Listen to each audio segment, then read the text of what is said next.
بسم اللہ الرحمن الرحیم۔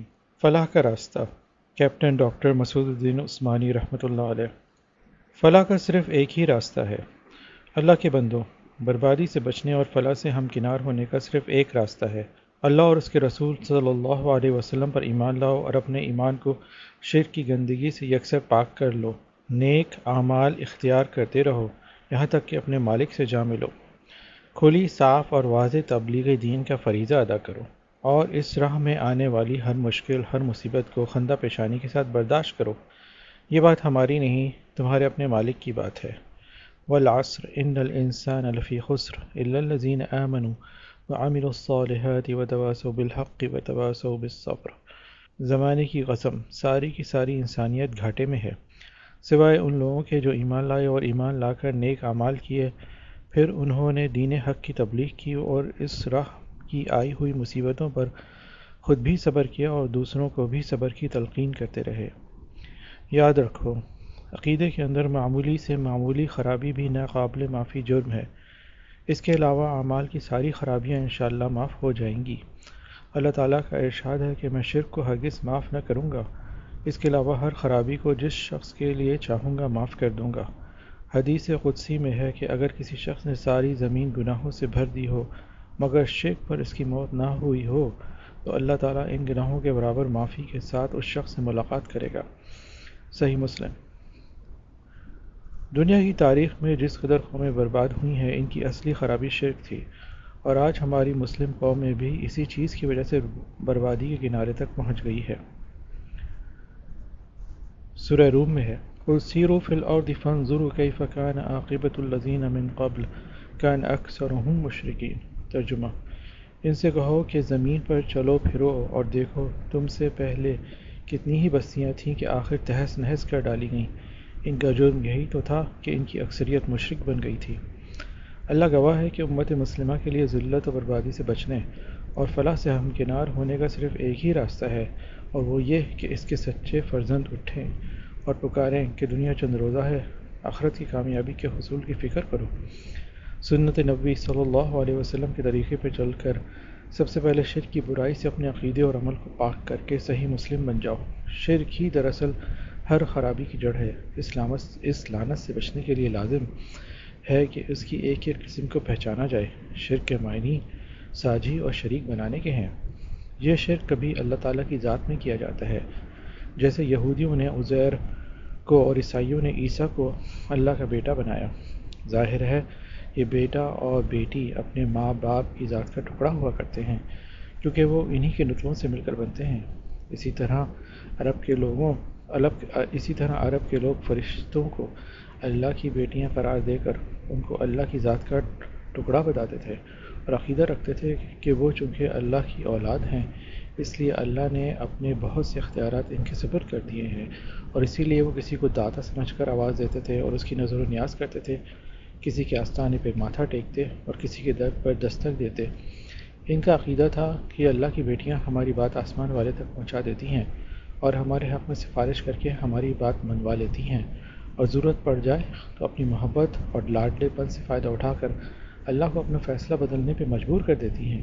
اللہ تعالیٰ نے اس ذات کے شرک کے متعلق ارشاد فرمایا کہ ایسی سنگین بات ہے کہ اگر آسمان پھٹ پڑے یا زمین شق ہو جائے تو بعید نہیں۔ سورہ مریم آیت 90۔ بدقسمتی سے آج امت مسلمہ میں بے حساب لوگ دانستہ یا نادانستہ اسی ذات کے شرک میں مبتلا ہو گئے ہیں، اور اللہ تعالیٰ کی ذات کو نور کا بنا کر اس کے آخری نبی صلی اللہ علیہ وسلم کو اسی نور کا ایک ٹکڑا مانتے ہیں، حالانکہ اللہ تعالیٰ قرآن کریم میں ارشاد فرماتا ہے، لیس کمثلہ شیء، سورہ شورى آیت 11، یعنی اللہ کی کوئی مثال ہی نہیں ہے۔ نور اور تاریکی کی کیا مثال پیش کرتے ہو؟ حالانکہ نور تو اس کی مخلوق اور فانی چیز ہے۔ اللہ تعالیٰ کو مخلوق اور فانی بنا کر اس کے ساتھ یہ ظلم عظیم تو نہ کرو۔ وہ اپنے متعلق خود کہتا ہے، وَلَمْ يَكُنْ لَهُ كُفُوًا أَحَدٌ، اس کا کوئی ہمسر و ہمزاد کفو نہیں ہے۔ ذات کے شرک کی طرح اللہ تعالیٰ کی صفات میں بھی اللہ کے بندوں کو شریک ٹھہرایا جا رہا ہے۔ اللہ تعالیٰ عالم الغیب ہے، وہ ہر چیز کو ہر جگہ سے جانتا ہے۔ آج اللہ کے علاوہ دوسروں کے متعلق یہ عقیدہ بنا لیا گیا ہے کہ ان کو ہر بات کی خبر ہو جاتی ہے۔ مرید اپنے پیر کے متعلق یہی عقیدہ رکھتا ہے، اور دوسرے لوگ نبی، ولی، شہید کو عالم الغیب مانتے ہیں اور کہتے ہیں کہ وہ سارے حالات سے باخبر ہیں، مشکل میں پکارے تو سنتے ہیں اور مدد کرتے ہیں، ان کی نظر و نیاز کریں تو انہیں علم ہو جاتا ہے، خوش ہو کر اور دیتے ہیں۔ دراصل علم میں شرک ہی سارے مشرکانہ اعمال کی بنیاد ہے۔ اگر کسی کو یہ شک ہو جائے کہ ہم جن کو آواز دے رہے ہیں وہ تو وفات پا چکے ہیں، وہ نہ ہماری پکار سنیں گے نہ ہماری نظر و نیاز کا ان کو علم ہوگا، تو کون کسی کو پکارے گا اور کون کسی کی نظر و نیاز کرے گا؟ صفت علم کے اس شرک کے ساتھ تصرف اور قدرت و اختیار کا شرک بھی ہر طرف پھیلا ہوا ہے۔ کسی کے متعلق یہ عقیدہ بنا لیا گیا ہے کہ روزی میں کمی و بیشی کا اختیار ان حضرات کو حاصل ہے، بیماری سے شفا دینا اور خالی گود کو بھر دینا آپ کا کام ہے، مشکل کے وقت مشکل کشائی اور حاجت پڑنے پر حاجت روائی آپ کی صفت ہے، اور اسی عقیدے کی بنیاد پر ان کو داتا، دستگیر، مشکل کشا اور غوث نام دے کر پکارا جاتا ہے اور ان کی نظر و نیاز کی جاتی ہے۔ یہ اللہ تعالیٰ کے ساتھ قدرت و اختیار میں شرک ہے۔ دعا اور پکار کا شرک۔ جب اللہ کے علاوہ کسی اور کے متعلق یہ عقیدہ بنا لیا جائے کہ وہ ہر جگہ سے ہر وقت دعا اور پکار سنتے ہیں، صاحب تصرف اور قدرت بھی ہیں، دینا اور دلانا ان کے بس میں ہے، تب ان کو مشکل میں پکارا جاتا ہے اور ضروریات کے وقت اپنی حاجت ان کے سامنے پیش کی جاتی ہے۔ یوں ان کو علم و تصرف و قدرت میں اللہ کا شریک ہی نہیں بنا دیا جاتا، بلکہ یہ بھی ثابت کر دکھایا جاتا ہے کہ حضرت اللہ تعالیٰ سے زیادہ بااختیار اور طاقتور ہیں، کیونکہ جو مشکل اللہ ڈالتا ہے یہ اس کو نکال دیتے ہیں، اور ایسے زور آور ہیں کہ اللہ اگر کسی کی حاجت پوری کرنا نہ بھی چاہے تو وہ پوری کروا کے رہتے ہیں۔ اس طرح ان کو آواز دے کر ثابت کر دیا جاتا ہے کہ اصلی مالک یہی ہیں، کیونکہ غلام حاجت کے وقت اپنے آقا اور مالک ہی کو آواز دیتا ہے، کسی اور کو نہیں۔ اسی لیے اللہ تعالیٰ نے قرآن میں اپنے برگزیدہ ترین نبی محمد صلی اللہ علیہ وسلم کو حکم دیا کہ آپ اعلان کر دیجئے کہ حاجت کے وقت میں صرف اپنے رب کو آواز دیتا ہوں، کسی اور کو پکار کے اس کے ساتھ شریک نہیں کرتا۔ سورہ جن آیت 20۔ اسی طرح غلام صرف اپنے مالک کا حکم مانتا ہے اور اسی کے قانون کو قانون مان کر اس کا پابند ہوتا ہے، اور اس کے خلاف ہر ایک کو طاغوت مان کر اس کا دشمن بن جاتا ہے۔ دعا اور پکار کے ساتھ شرک کے ساتھ ساتھ مالی اور بدنی شرک بھی ہر طرف پھیلا ہوا ہے۔ جان و مال اللہ کا عطیہ ہے، اس کا حکم ہے کہ انہیں صرف اسی کی راہ میں لگایا جائے۔ اگر وہ خوشی کا موقع لائے، رزق میں زیادتی کرے یا اولاد سے نوازے تو اسی کا شکریہ ادا کیا جائے، مال سے غریبوں اور مسکینوں کی مدد کی جائے، اس کے نام کی نظر و نیاز ہو۔ اب اگر کسی نے اللہ کے علاوہ اس کے کسی بندے، نبی، ولی یا شہید کی نظر و نیاز کی تو گویا اس نے اس کو محسن مانا اور اس کا شکریہ ادا کیا، اور یہ مالی عبادت میں شرک ہے، کیونکہ نظر و نیاز عبادت ہے، اور اللہ تعالیٰ نے قرآن کریم میں 4 جگہ غیر اللہ کی نظر و نیاز کو شرک کہا ہے، اور اگر یہ کسی کھانے پینے کی چیز پر کی گئی ہو تو اس کے کھانے کو سور کے گوشت سے بھی زیادہ حرام اور نجس ٹھہرایا ہے۔ اسی طرح بدنی عبادات کا معاملہ ہے۔ اللہ تعالیٰ کا حق ہے کہ اس کا بندہ اس کے سامنے جھکے، اس کے حضور رکوع و سجود کرے، اس کے سامنے روئے اور گڑ گڑائے۔ اب اگر کوئی کسی مخلوق کے سامنے اس کی زندگی میں یہ کام کرے یا قبر پر پہنچ کر، تو یہ بدنی عبادت میں اللہ کے ساتھ شریک ہے۔ خانہ کعبہ اللہ کا گھر ہے، اور اللہ نے اپنے بندوں کو حکم دیا ہے کہ جس قسم کی عبادت، پرستش یا پوجا کا دل میں شوق پیدا ہو وہ پہنچ کر یہاں پورا کر لیا جائے۔ یہ اللہ کی بندگی اور خالص توحید ہوگی، اس کے علاوہ کوئی اور در ایسا نہیں۔ لیکن آج کچی قبروں کو بھی، جن کے متعلق رسول اللہ صلی اللہ علیہ وسلم نے حکم دیا ہے کہ ان کو پختہ نہ کیا جائے اور نہ ان پر کوئی عمارت بنائی جائے اور نہ ان پر مجاور بن کے بیٹھا جائے، پکا بنا کر ان پہ عمارتیں کھڑی کر دی گئی ہیں۔ ان کو مزار، زیارات اور دربار کا نام دے کر ان کی بندگی اور پوجا کی طرف دنیا کو بلایا جا رہا ہے۔ ہر جگہ اور ہر طرف ایسے نقلی کعبے وجود میں آ گئے ہیں، اور ان کے ساتھ بالکل وہی معاملہ کیا جاتا ہے جو صرف اللہ کے گھر کے ساتھ کیا جانا چاہیے۔ ہر سال حج کے دن کی طرح عرس کا دن مقرر کیا جاتا ہے۔ احرام کی جگہ ننگے سر یا ننگے پیر چلنے کی قید لگائی جاتی ہے۔ لبیک اللہم لبیک کے مقابلے میں باہو حق باہو، بے شک باہو کا نعرہ لگتا ہے۔ غلاف کعبہ کی طرح قبر کی چادر کا انتظام ہوتا ہے۔ حجر اسود کی بوسی کی جگہ قبر کے سرہانے یا پائنتی کے پتھر کو چوما جاتا ہے۔ طواف کعبہ کے بدلے قبر کے پھیرے لگتے ہیں، سجدے اور رکوع ہوتے ہیں، دعائیں اور مناجاتیں کی جاتی ہیں۔ ملتزم کی طرح ڈیوڑی اور دروازے سے چمٹا جاتا ہے۔ بابا کی بیٹھک سے ان کی قبر تک دوڑ لگا کر سعی صفا و مروہ کا حق ادا کیا جاتا ہے۔ آب زمزم کی جگہ قبر کے دھون کے پانی کو مبارک سمجھ کر تبرک بنایا جاتا ہے۔ ہدی کے بجائے حضرت کی نظر کا بکرا اور اونٹ ساتھ آتا ہے۔ غرض آج ہر طرف اور ہر جگہ ان نقلی کعبوں کی دھوم مچی ہوئی ہے اور خلقت ہے کہ ٹوٹی پڑتی ہے۔ انبیاء اور اولیاء کی پکار، ان کی نظر و نیاز کرنے والوں کو اللہ تعالیٰ نے قرآن میں ان کا دشمن قرار دیا ہے اور کہا آج انہیں خبر نہیں مگر حشر کے میدان میں جب ان کو بتلایا جائے گا تو وہ اپنی بندگی کرنے والوں کے دشمن ہو جائیں گے اور ان کی بندگی کا کفر کریں گے۔ سورہ احقاف آیت 6۔ اسی طرح وسیلے کا شرک بھی ہر طرف پھیلا ہوا ہے۔ اللہ تعالیٰ ہر چیز، ہر حاجت اور دل کے ہر خیال کا جاننے والا ہے۔ وہ براہ راست دعا پکار سنتا ہے اور اس پر فیصلہ صادر فرماتا ہے۔ وہی اپنی مخلوق پر سب سے زیادہ مہربان رحمت کرنے والا ہے، ماں اور باپ سے بھی زیادہ۔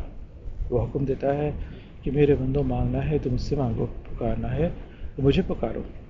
صرف میرے پاس ہی وہ خزانے ہیں جو تمہاری ہر حاجت کو پورا کر سکتے ہیں۔ دعا کرتے وقت میرے اسماء الحسنی، ذات اور صفات کے بہترین نام کو میری رحمت کو متوجہ کرنے کا ذریعہ بناؤ۔ وَلِلَّهِ الْأَسْمَاءُ الْحُسْنَىٰ فَادْعُوهُ بِهَا، سورہ اعراف آیت 180۔ ترجمہ: اللہ کے اسماء الحسنی ہیں، انہی کے ذریعے اللہ تعالیٰ سے دعا کرو۔ اب اگر کوئی اسماء الحسنی کی بجائے اس کے کسی نبی یا ولی کا نام لے کر کہتا ہے کہ اپنے اس پیارے نبی یا ولی کے صدقے میں میری دعا قبول فرما کر میری حاجت پوری کر دیں، تو گویا وہ اللہ کی ذات و صفات کے اسماء الحسنی سے زیادہ اس نبی یا ولی کی ذات اور اس کے نام کو مؤثر مانتا ہے، اور یہ صرف اللہ تعالیٰ کے ساتھ اس کے بندوں کو شریک ٹھہرانا ہی نہیں بلکہ اللہ تعالیٰ کی شدید توہین بھی ہے۔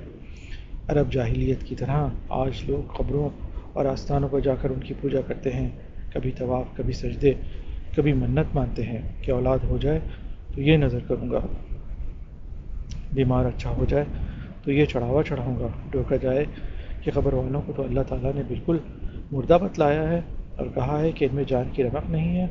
ان کو تمہیں کیا خبر ہوگی؟ ان کو تمہاری کیا خبر ہوگی؟ انہیں تو اپنے متعلق بھی یہ معلوم نہیں کہ اللہ تعالیٰ ان کو قبروں سے کب اٹھائے گا۔ سورہ نحل آیت 21۔ تو جواب دیتے ہیں کہ نہیں حضرت، صرف قبر میں زندہ ہی نہیں ہے بلکہ دنیا سے پردہ فرمانے کے بعد آپ کی قوت تصرف و اختیار میں بے انتہا اضافہ ہو گیا ہے۔ ہم کو نظر عنایت سے دیکھتے، ہمارے سلام کو سنتے اور ہماری حاجتوں کو اوپر تک پہنچاتے اور ہماری سفارش کرتے ہیں۔ ہماری وہاں تک پہنچتی نہیں اور ان کی ٹالی جا سکتی نہیں۔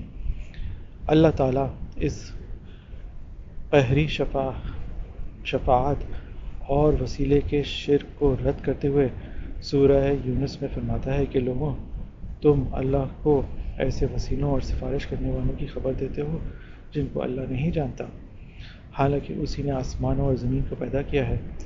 اللہ تمہارے شرک سے بہت بلند و بالا ہے، سورہ یونس آیت 18۔ اور تم اللہ کے لیے وزیر اور بادشاہ کی مثال پیش نہ کرو۔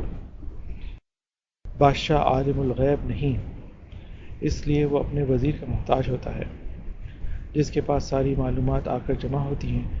اللہ کے پاس تو ہر چیز کا علم ہے، اس کو کون بتلائے گا اور اس کی کیا طاقت ہے کہ اس پر زور ڈال کر اس کے فیصلے کو بدلو گے۔ سفارش تو کم اختیار اور زیادہ علم والا زیادہ اختیار اور کم علم والے کے سامنے کرتا ہے۔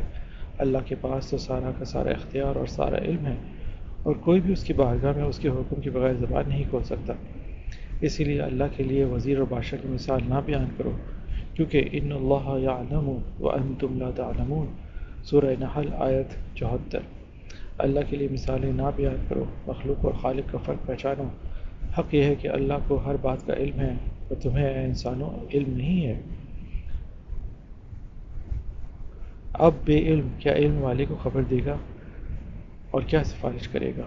ان ساری باتوں سے صاف ہو گیا، اگر کوئی انسان سب سے پہلے اپنے ایمان کو شرک کی گندگی سے پاک کر لے، پھر سنت نبی صلی اللہ علیہ وسلم کے مطابق عمل کر کے اللہ کے بندوں کو ان کے مالک کی طرف بلائے اور اس راہ میں صبر کے ساتھ جمع رہے، تو مالک اس کو جہنم کی آگ سے بچا کر جنت میں داخل کر دے گا۔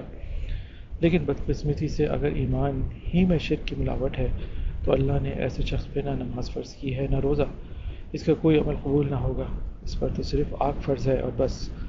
ہاں اگر ایمان صحیح ہو اور موت اور ایمان ہی پر موت آئی ہو تو اللہ کا وعدہ ہے کہ ایسے شخص سے سارے گناہ ایک نہ ایک دن معاف کر کے اس کو جنت میں داخل کر دے گا، چاہے اس نے ساری زمین کو گناہوں سے بھر دیا ہو۔ کامیابی صرف اس کی کامیابی ہے جو قیامت کے دن آگ سے بچا لیا جائے اور جس کو جنت میں داخلے کا پروانہ مل جائے۔ وہ مارا گیا جو اس دن ہمیشہ کے لیے آگ میں جھونک دیا جائے۔ اللہ تعالی ہم سب کو توبہ کی توفیق دے، ہمارے ایمان کو شرک سے پاک کر کے سنت نبی صلی اللہ علیہ وسلم پر قائم رکھ کر موت سے ہمکنار کرے، آمین۔ آئیے آگے بڑھیے اور امت کو موجودہ روش کی بد انجامی سے باخبر کیجیے۔ کیا عجب کہ اللہ تعالی رحم فرمائے اور آج کے بھٹکے ہوں کو ایمان خالص سے سرفراز فرما کر رنگ جہاں بدل ڈالے۔